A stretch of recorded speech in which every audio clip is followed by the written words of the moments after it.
And the little voice tells me that recording is in progress and we are live. And welcome, everybody. I'm very excited to say that my guest this evening is my friend Matthew Michael Collins. He is a artist, magician, entrepreneur. He's written several books on magic, poetry, all of them available on Amazon. You might know him on social media as Grassfire. And he's here today to talk to us about a new book he has out called Liminal Illusions. So, hey, Matthew, welcome. Good to see you, brother. Good to see you. Glad to be here. Yeah, it's awesome. So last time we did this was was the Black Magic podcast? Yeah. That's been about a year ago, maybe. About a year ago. That was a really good time. I really appreciated that. We had a great conversation on there, and we've stayed in touch since then online, mostly on X. I'm sure you're on other social media as well, but it's good that we're coming back together here. So you got a new book, Liminal Illusion, which, thank you. I got a review copy of this, which I've gotten to look at a little bit. Why don't you tell us about it? Yeah, so I published this on my birthday last year because I figured might as well pick a cool date. So, but for some reason on Amazon, they didn't ship it out till January 1st. So technically it's, I guess, 2025, which I don't know why, but the shipping didn't send it out. But okay. Yeah, it's a lot of rune poems. Is basically what it consists of. Yeah, so I was reading through it, and I saw I was checking out some of the rune poems. I was drawn to Dagas and the number 23. I saw those together in there somewhere, and that's something that's one of the runes that's close to my heart. What is your perspective on that? What is Dagas, and how does it connect with the number 23? Because I also like the number 23 a lot. Yeah, I know. I don't know if you've seen that movie, The Number 23 with Jim Carrey. I have. Yeah, that's an auspicious number a lot of people tend to bring up. Not had too much weirdness myself with that, except for my brother's birthday's the 23rd. Dagas, some people, depending on what rune row you use, the extended Anglo-Saxon Futhorc puts it at 24 sometimes. But typically it's the 23rd spot. So, okay. Yeah. I get a lot of my information from Dr. Stephen Flowers. So he's got Dagas as the most hopeful rune. So I think that's probably why it sticks out to me. Always could use some hope, especially right now. So that's so yeah, I should have thought, oh yeah, number 23, maybe it's the 23rd in the Futhorc. That didn't even occur to me. I just thought 23, the mystical aspect of it. And I've been into that since I was in college in the 90s, and me and my friends were reading the Robert Anton Wilson and William S. Burroughs books, and I can't remember which one that came. Maybe it was William S. Burroughs says something about 23, and then Robert Anton Wilson started talking about 23, and then once you cue into it, it's like you start seeing it everywhere, like the movie, just like the movie. And I think it's like that with everything. But for me, Dagas, just to share with you my rune experience a little bit. And I was thinking, I think of the letter D. So in my mind, numerically, I'm thinking number 4 in the English alphabet, which is, of course, the wrong way to think about it. But what really got me interested in that rune was a friend of mine was talking about the rune, and he was talking about how there's it really is about the middle point between two extremes, right? It's like you got your two triangles here, and then they come down and they meet in the middle. So it's really about the middle point. And I was really into this idea of third force, right? Of the law of three and the Trinity and neutralizing force. And so that was getting me really interested. But as he was talking about it, I don't know if he was doing this on purpose or not. He traced it in the air like this, but then when he had his hand like this and moved his hand like this, well, then it just felt like an hourglass. Yeah. And then he kind of pushed, his fingers kind of came down a little bit, like he's pushing it together. Well, then it turns into a Star of David. You push the triangles together and it's a Star of David, which, without getting into how we feel about Israel in a two-state solution or whatever, that one of the meanings of that symbol is the bottom triangle is man and the top triangle is the divine, and that they meet, when Dagaz is separated like that on its side, they meet at a middle force, but when it gets pushed together, it gets mixed together. It gets mixed together and combined. Man gets combined with God material, or the carnal aspect gets mixed in with the divine aspect. So those are all the things that I think of when I think of Dagaz. Yeah, and it's funny. It's real small, but on my book, actually, I put two Dagaz symbols together like hourglasses right next to each other. And then I started noticing that. Yeah, and I started noticing that also in a couple symbols. So I started thinking, okay. And yeah, so that was probably my way of seeing 23, Wow. Yeah. But I think you're right, too. When you get into an idea, it does seem like it gets drawn to you or your eyes open to it more, you notice it more or something. I had that with the number 39 when I turned 39.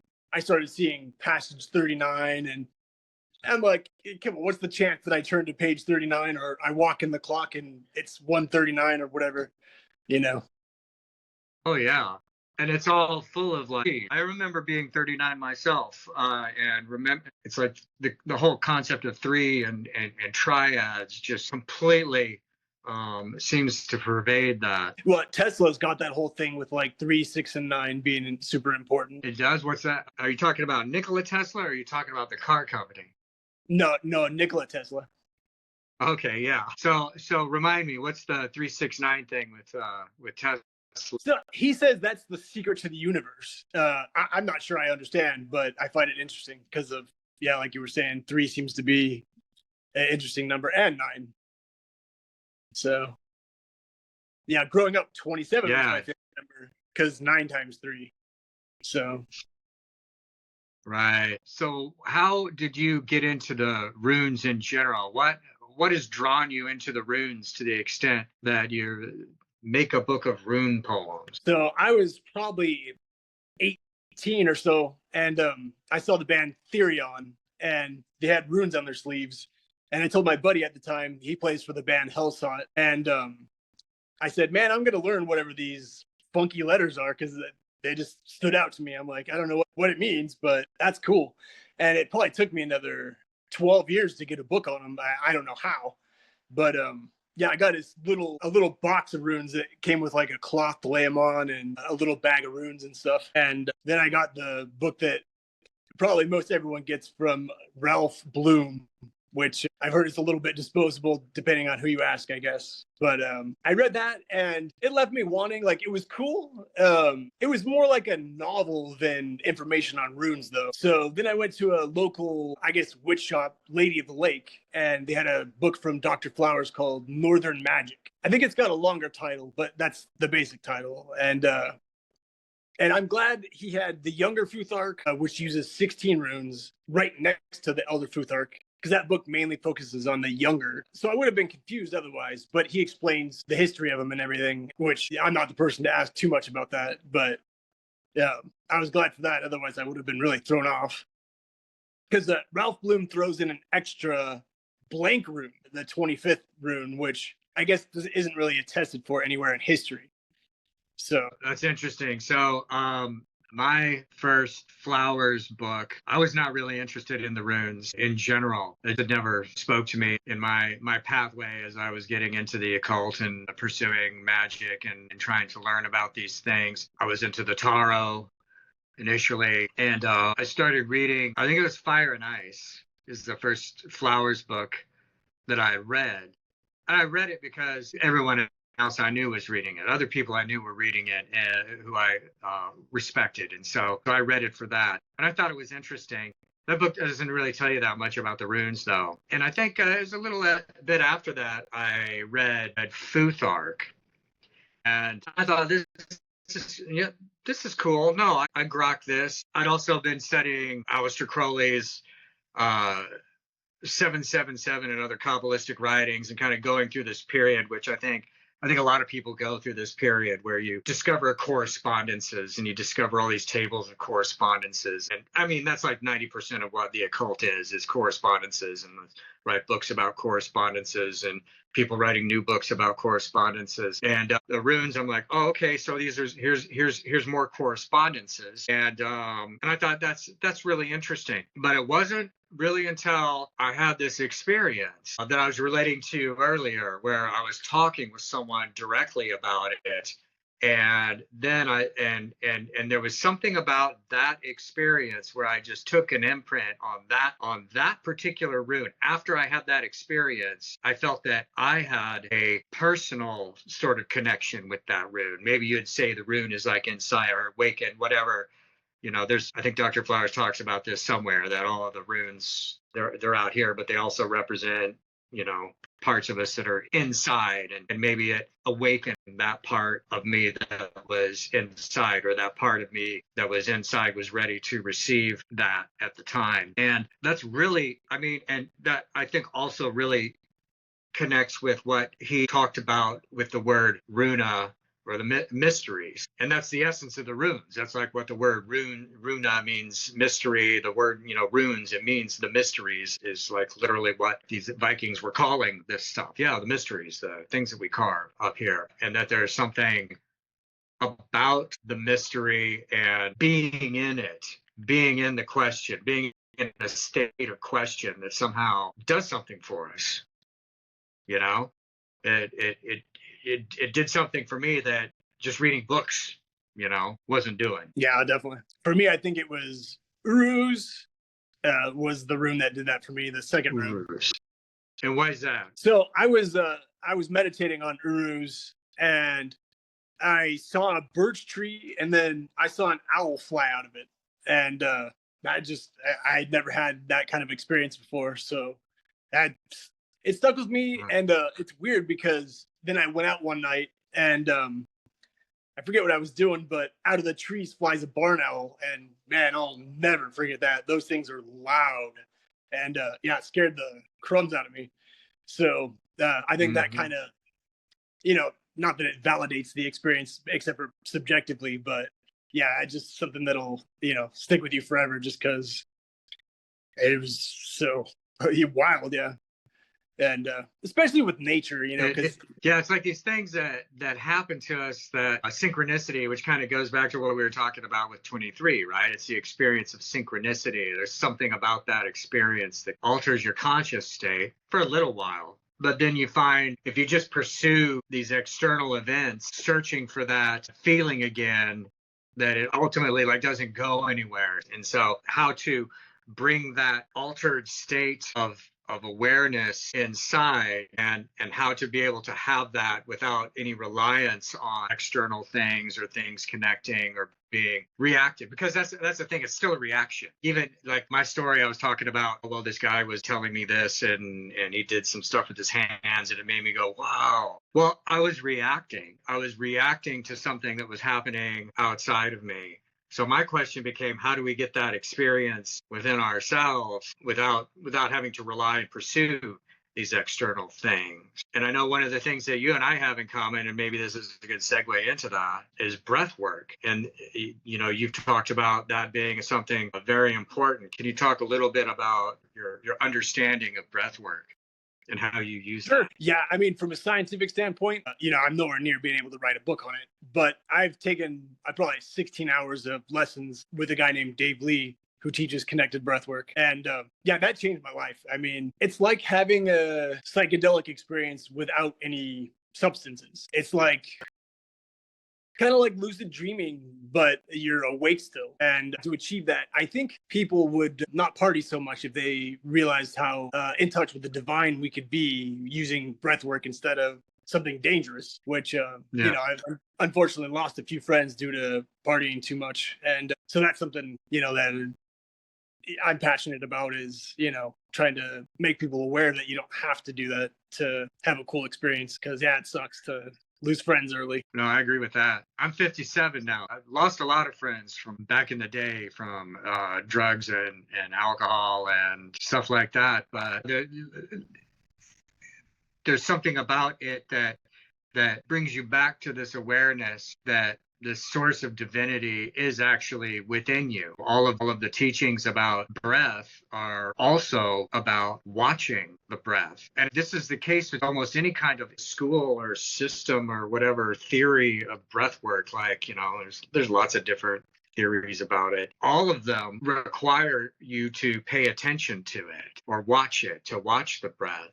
And when you do that, your attention naturally comes inside. And so just to make that effort to do that, to just stay with the breath, it's a game changer, because other than that, your attention's always out here on all these things going out in the world, or else it's just on the stream of association and your imaginations, preventing you from being impartial about things that are going on in the outside world. But as soon as you stop and you look inside, and just watch, it's just a calming effect. There's just immediately a calming effect. So I try and do it every day. Do you have a regular thing? How do you approach that? I'm not faithful as much as I should be on a daily basis, but I do a little bit daily, just maybe 10 minutes.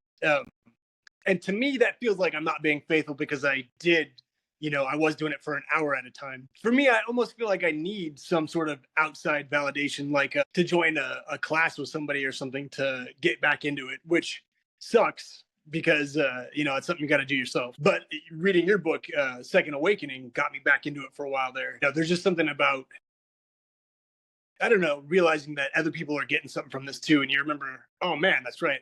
That made me feel so much better to do this on a daily basis. How about yourself? Yeah. Oh yeah, definitely. I'm all about a daily stillness practice as early as possible in the morning, and just try and do it every day, and sometimes there's something going on in the morning and you have to deal with that, and you come back to it when you can. And the more you do that, it starts to change other things. Like Gurdjieff talks about the small muscles being developed. And the more you do that, the more you start to develop other capacities, physiological capacities within yourself that we've forgotten about and lost use of. And you are more able then to come back to that state during the day when you're in life, because that's when we really need it. When you're all wrapped up in life and you're dealing with shit and dealing with bullshit and putting out fires and all the stuff that we have to do every day, you get through it at the end and you're like, my God, what did I do? Or you lose your temper with someone and afterwards you regret it. I have found that I'm certainly not free of inertia, and I'm certainly not free of losing my cool every now and then. However, it feels like the more you continue this kind of practice, the more that you're able to return to a state of calm throughout the day, and maybe not be, maybe not be quite as much of an asshole as I would have been otherwise. Yeah, it almost feels like it just gives you a few seconds to think about something before you say it, instead of just reacting automatically. And that can make such a huge difference in a conversation or something. Yeah. I mean, it's hard because the mouth is really connected with what Gurdjieff called the moving center, this automatic system that we have. If you threw a ball at me really quick, I go, oh, I'd catch it, before I even thought of it. All these situations that our body reacts to something before we've really thought about it. And a lot of the times, that's what the mouth does. It reacts and does stuff before we've even thought about it. So we think about it afterwards. A lot of what the mind does for us is afterwards it rationalizes things that we said. Well, I said that, so I must have meant it, or I need to go along with that. And so people lead themselves, rationalize themselves into all kinds of stuff that they didn't really want to do or really want to be, because they're rationalizing the things that have come out of their mouth. So it's like that ability, if you can do anything to slow things down and calm things down, I think it's only going to help. Which is another thing that you've talked about, is silence, the virtue of silence. Yeah, I mean, you taught me, I didn't realize how much energy I was spending on things. It seems like, oh, this is a trivial thing. But I didn't think you only have so much energy in a day. So if you're sitting here focusing on something silly, you're wasting so much more energy than you realize. And then once you can get that back, you have a lot of energy to do something that you actually want to do instead of sitting there dwelling on something silly or monkey chatter, where your mind just gets wrapped up in something that doesn't really help you. I'm big on music, but I used to only listen to music when I meditated. I had to have music on, and now I don't mind silence, especially if that means maybe listening to crickets or frogs or birds or even cars sometimes, preferably not. But if that's what's the background sound. Like there's a lot of Buddhist and Taoist words about the virtue of silence, writings about the virtue of silence. But since we're talking about it, I found this recently. This is in Psalms 141:3. It says, "Set a watch, O Lord, before my mouth. Keep the door of my lips." In other words, please help me keep my mouth shut, because so much evil and bullshit comes into the world. Most evil and bullshit comes into the world through people's mouths, Yeah, it's like in the Poetic Edda, which is kind of the Viking Bible, I guess you could say, and with all due respect. But it says if you're sitting in the hall among wise people, if you just keep your mouth shut, no one's going to know you're a fool. Yep. I remember that one. That's a good one too. Sure. And it's a sign that all these things are telling us that we need some kind of help to do that. It's not enough to just decide to do that. Anyone who's seriously worked with trying to make decisions, to make changes about themselves, and you're honest about it, it's not enough to just decide to do it.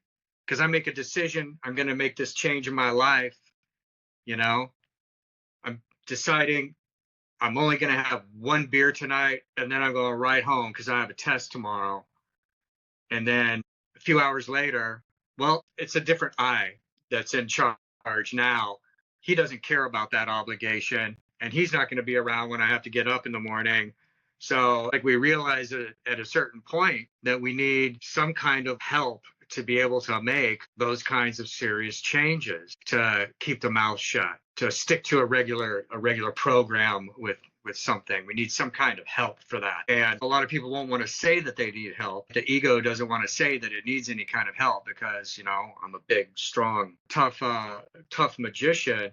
But this is why we have these rune poems or these prayers or these calls for assistance, to make this effort to try and connect with some higher part in ourselves, some kind of higher aspect in ourselves that can have the foresight, that can have the ability to just stay quiet here, don't say anything. Absolutely. It's like Dr. Flowers wrote a book on the Mazdan culture, original magic, and he uses the word worship, which at first made me kind of uncomfortable because of my upbringing, which I'm sure a lot of people can relate to. But once you realize it's okay to, if you don't quiet yourself down, then you miss out on listening to all this wisdom that's right around you, but you're just too busy with monkey chatter to listen instead of just hearing. I shied away from that word worship also.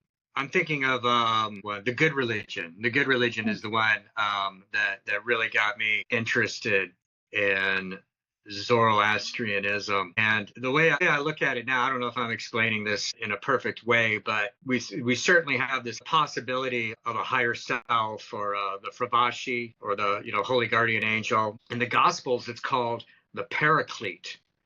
Jesus actually talks about the Paraclete a couple places in the Gospels, and only by going through it myself and looking at it did I ever find that, because no one is fucking talking about that.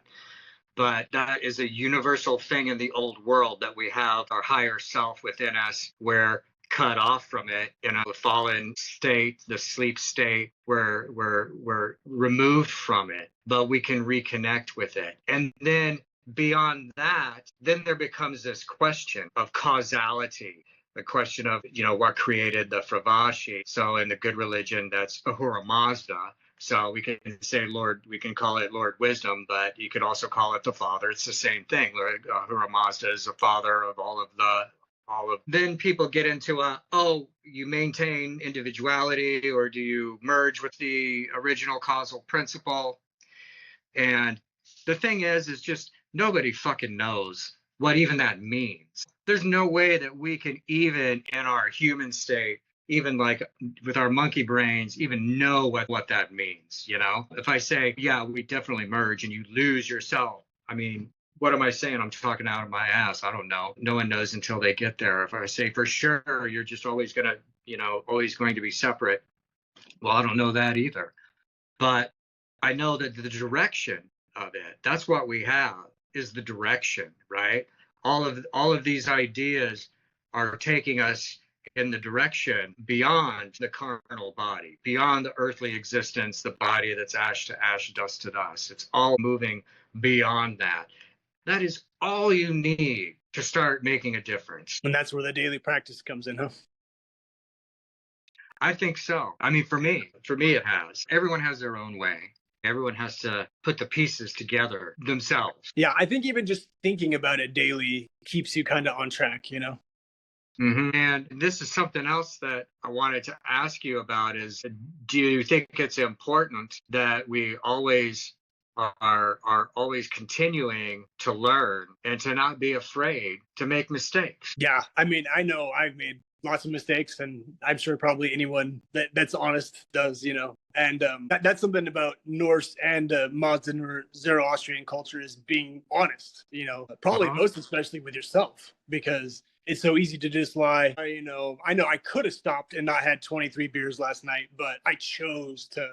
But no, you broke your oath. You said you were going to have one beer and then study, but then a buddy came and you decided, oh, 23 is my favorite number, so might as well have 23 beers. And then, eventually that catches up to you, especially when you're not 20 anymore. I agree. I think it's super important. I think if you're afraid of making mistakes, and what you end up doing is the danger is that you will basically gaslight yourself into thinking, oh yeah, I meant to do that, and this can turn into expanded magical thinking that, oh yeah, well, I really meant to do that, and it's good that I fucked all that up because that led to something else, and that led to something else that was, and so on and so forth. And as far as like events go in one's life, well, maybe that's true. Maybe some bullshit that you did does lead to something better, at least a better awareness. But what it means to me to not be afraid is that you take ownership of it and that you allow yourself to really feel the remorse over it. And this is a Gurdjieff used the term remorse of conscience. This is another big thing in Zoroastrianism, is the development of conscience, not consciousness, but conscience, which is more of a heart thing, more of a feeling in the solar plexus kind of thing. And that conscience gets developed in part by, I think, our awareness of our past fuck ups and really allowing ourselves to really feel the remorse, the shame of what we had done. Just simply, even just being aware that I've been asleep. I've just been on autopilot, functioning as a robot for the last hour, 5 minutes, week, a year, whatever. Completely just wasted all this time, and just being able to admit that and feel that in myself helps us to develop conscience. And I think this is more important for us living here today in this world, because we're living in this fallen state. We're living in this semi-hypnotic sleep state of humanity where we're like cut off from it. All of our indoctrination into, public school or church Christianity or whatever things in society that you have to conform to, it really cuts us off from conscience a lot of times, more than anything else. So we have more of a task for us modern people to work towards that and refine it. If you go back and look at the Gathas of Zarathustra, it feels like, well, there's a time when people just grew up and developed conscience normally as their children and grew up and were just normal, what people are supposed to be. Men were really men, right? Now we're like half men. We're half humans. We come into the world as subhumans, and we have to go through some other kind of effort to just be normal. Yeah, we've lost like that rites of passage that were so important throughout history. And then you get, unconsciously sucked into something like that and aren't aware of really what's going on. I think they put a lot of that in movies, even for good and ill, using the name of classical, like DC Comics, for example, that they use the name of Greek gods and goddesses and stuff. And then it just sticks with you and you don't even realize why, unless you know those names. Yeah, no, that's interesting. That's another thing that I wanted to ask you about, the importance of fiction and myths and how they can be intertwined. Yeah, I mean, Lord of the Rings has stuck with us for how long? 25 years. You would think that movie came out yesterday, the way people talk about it, compared to a lot of other movies that just don't, because Tolkien was a very, very well learned. I guess he was a philologist, I believe, is what he was, but he was very good with language. And there's jokes that say he had to create a book around the language that he made because he wanted an excuse to put it out into the world. He's also got like a poem book, The Legend of Gudrun, and I'm not going to remember the other part of it, but in that book he's got some old English that he does, and it showcases how I had read The Hobbit and Lord of the Rings and stuff, but I didn't realize how well learned he was until I read that, and it's really interesting. And then you figure out where he gets all that from Beowulf, which is, I believe, at least one of the oldest stories in English, or Old English. Yeah. And he brings in the heroic myth cycle. Joseph Campbell talks about the hero's descent. Every hero descends into the underworld, and then before they come up and they ascend up into the heavens. And it really, I think it really goes back to Dante's Inferno, or Dante's Divine Comedy, I think, is the first example of that. It's Dante finds himself lost in a wilderness of chaos. The spirit of the poet Virgil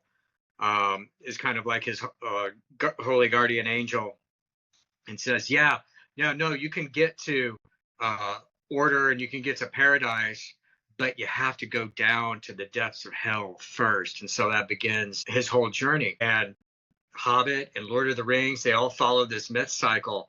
And the fact you mentioned that it's still so popular today with these movies coming out, we're so lucky that Peter Jackson did a good job with these movies. He could have fucked it up. He couldn't have made them. If he started making these 5 years ago, they would have been just completely fucked up. He did it at just the right time. And the fact that they're still so popular, though, shows that despite all the other movies that are coming out, that there's no heroes, the bad guy's the hero, the sociopath is the main character.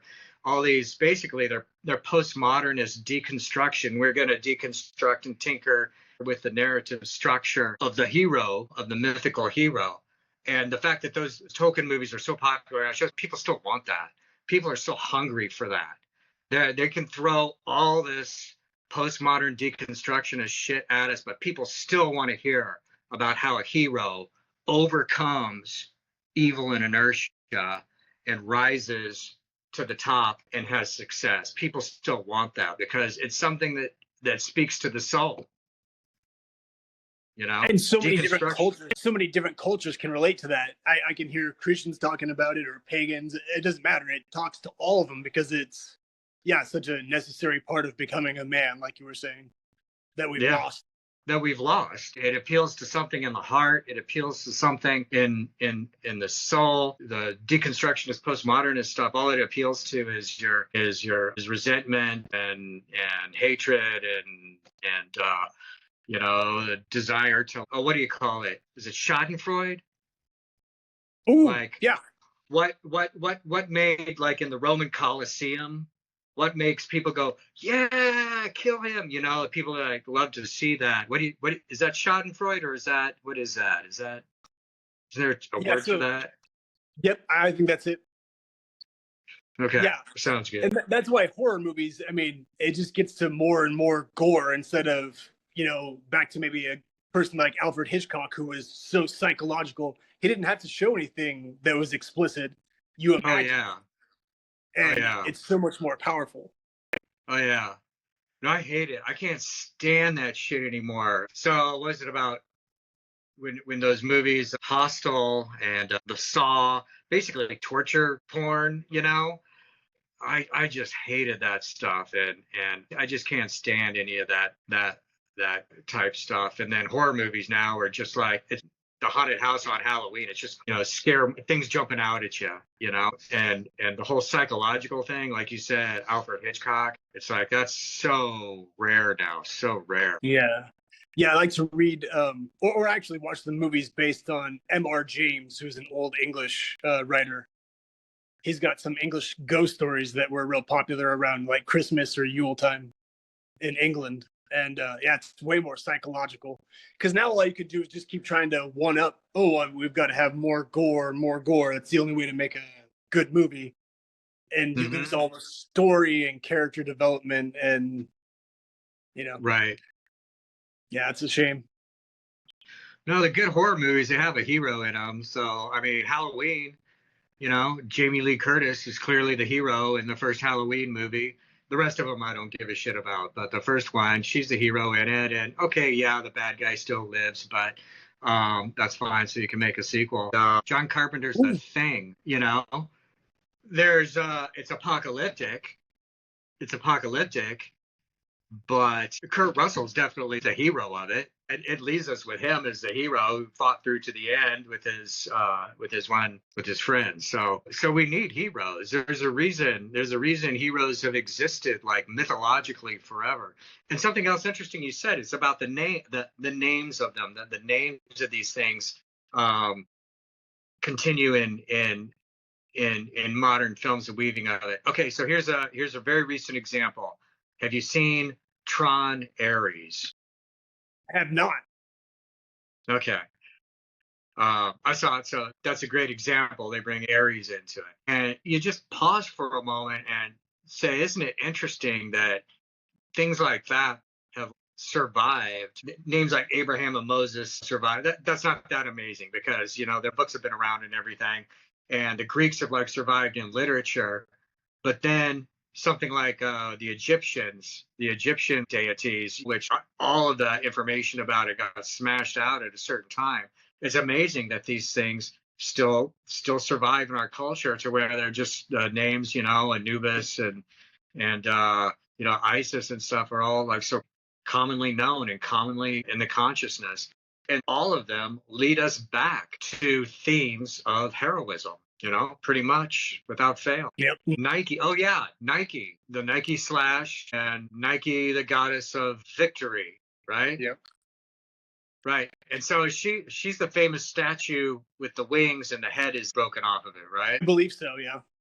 I think so. Yeah, I think I saw that statue in the Louvre like a while ago, and I was pretty impressed by it. Yeah, DC with Wonder Woman brought in Ares as an opponent, and then you have like Percy Jackson who brought in all the Greek deities, and Harry Potter did that a little bit too. It's interesting what sticks and what doesn't still, Mm-hmm. But yeah, a lot of times it's stuff straight from history. Yeah. What about the Iliad? Have you seen that movie? No. Brad Pitt. What is Not the Iliad. It's Troy. I'm sorry. It's Troy. Yes, I have. It's Troy. Yeah. Yes. Yeah. Did you like the movie is Troy.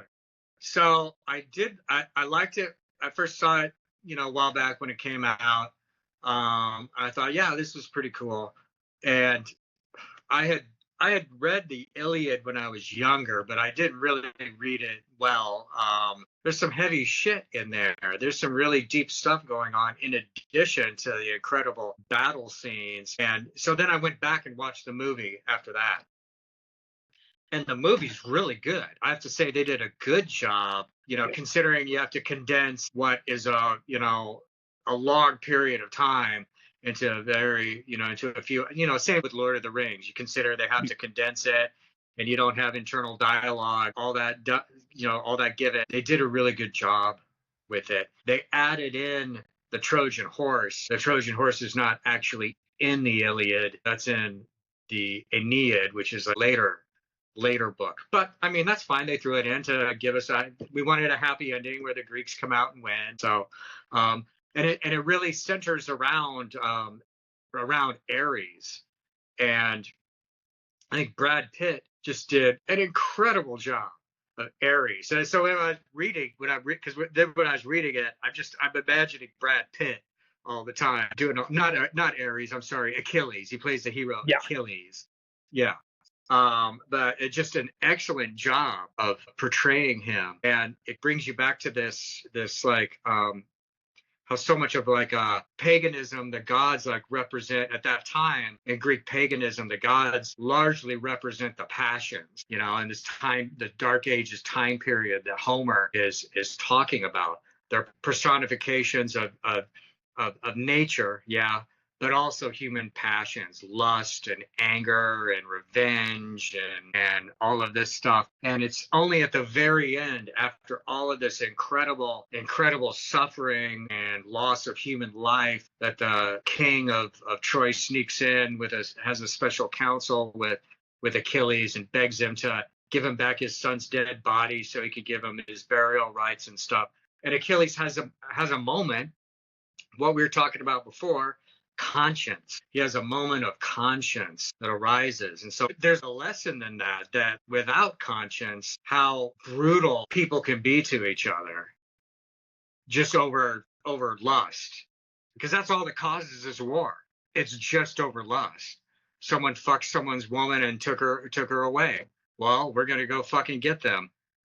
Yeah, I'll go help you get them, you know, because we'll get some loot from it, and we'll get glory from like kicking much ass and stuff. And how that is where the human interaction stays in there, unless we have conscience, until that conscience arises in it, which is why, you know, that's something the world needs.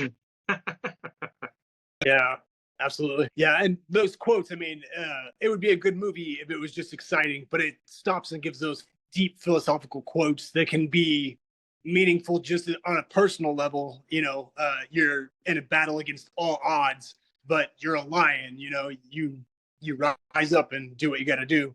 It doesn't have to be a literal battle necessarily. So again, Yeah. it speaks more than just, it's cross cultural. Yeah, I guess is what I'm saying. Yeah. Yeah. So getting back to Lord of the Rings. So for a long time, I had thought that the lesson of Lord of the Rings, one of the lessons of Lord of the Rings, is that evil is only destroyed by a greater evil. Because, you know, the final scene with the ring, Frodo is like, you know what? I'm not throwing it in the fire. I'm going to hang on to it.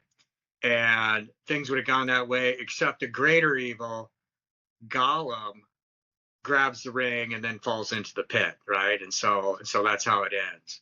So that's one interpretation. So recently I read another interpretation of it, that the only reason Gollum is alive to do that is because back in The Hobbit, Bilbo, when he meets him in the cave with the riddles, doesn't kill him. He has this opportunity there to kill him, but he doesn't kill him.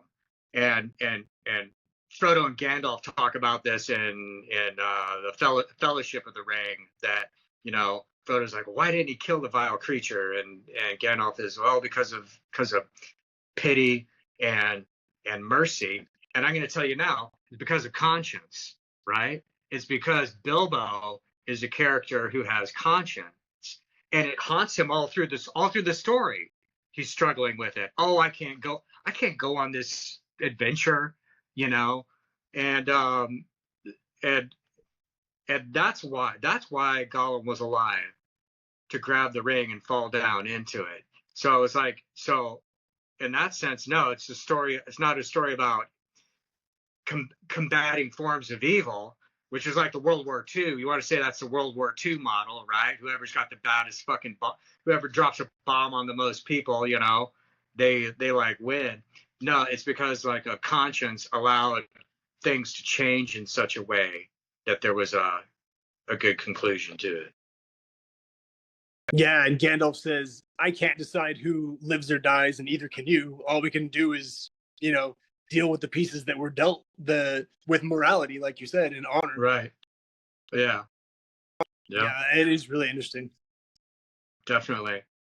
And that's how I got it. We were talking at the beginning. So, okay, so we'll circle back to what we were talking about at the very beginning, the runes, how you got into the runes, how I got into the runes. It was The Hobbit. It was reading The Hobbit. I wasn't familiar with the runes at all. And at the beginning of The Hobbit, he talks about like 3 runes in there. And I didn't know what the hell he was. I thought he was talking about dwarven, just made up dwarven stuff. I didn't even know that this was like Viking, Viking type stuff. I was like, I don't know, what was I? 10 or 11 years old, something. And the hardbound edition of The Hobbit that I have, which I'm sure it was very common at the time.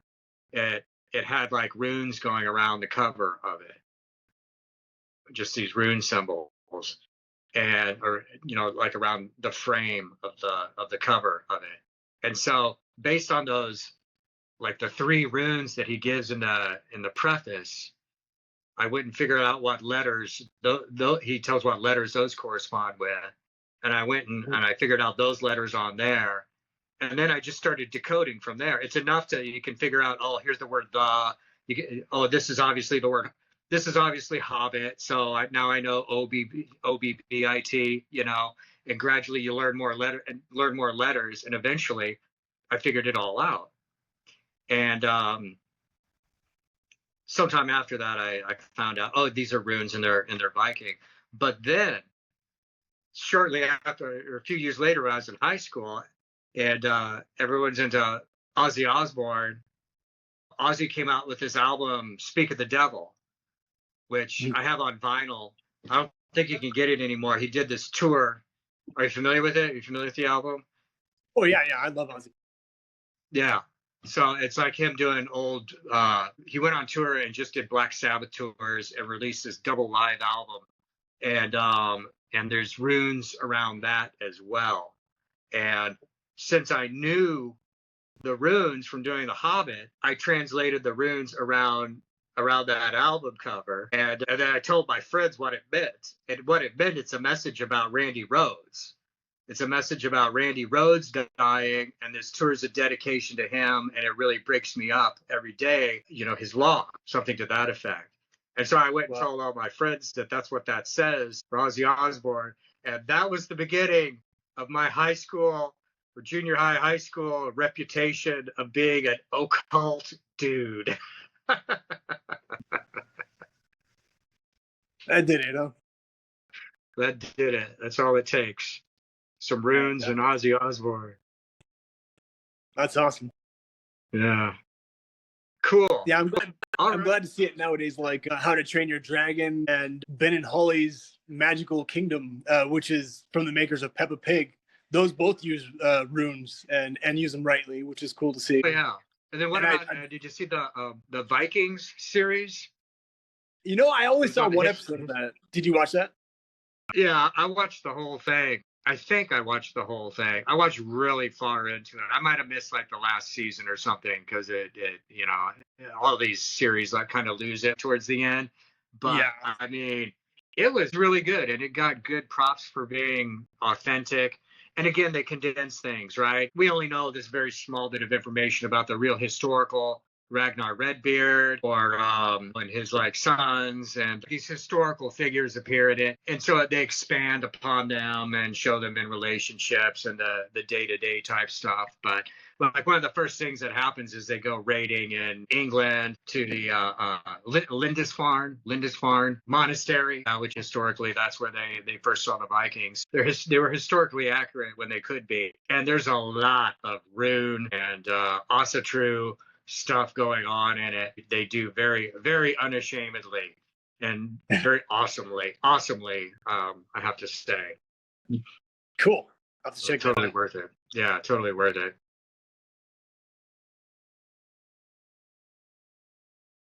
Well, cool, my man. Any final words for everybody?